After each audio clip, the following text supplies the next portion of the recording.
இன்னைத்த பாசுரம் 16வது பாசுரம். அதாவது மார்கழி மாசத்துடைய 16வது நாள் இன்னைக்கு.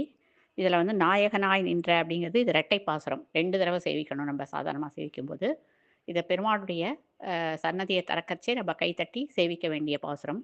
அதனால இத முக்கியமான பாசுரமா, இரட்டை பாசுரமா குடுத்துருக்கா. அத நம்ம இப்ப சேவிக்கலாம்.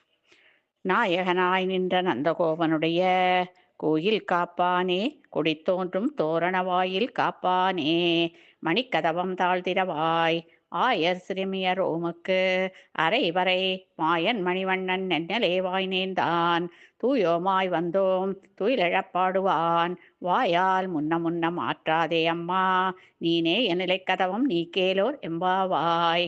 நாயகனாய் நின்ற நந்தகோபனுடைய கோயில் காப்பானே, கொடி தோன்றும் தோரண வாயில் காப்பானே, மணிக்கதவம் தாழ்த்திரவாய் ஆயர் சிறுமியர் ஓமுக்கு அரைவரை மாயன் மணிவண்ணன் நென்னலே வாய் நேர்ந்தான் தூயோமாய் வந்தோம் துயிலெழப் பாடுவான் வாயால் முன்ன முன்ன மாற்றாதே அம்மா நீனே என் கதவம் நீ கேளோர் எம்பாவாய்.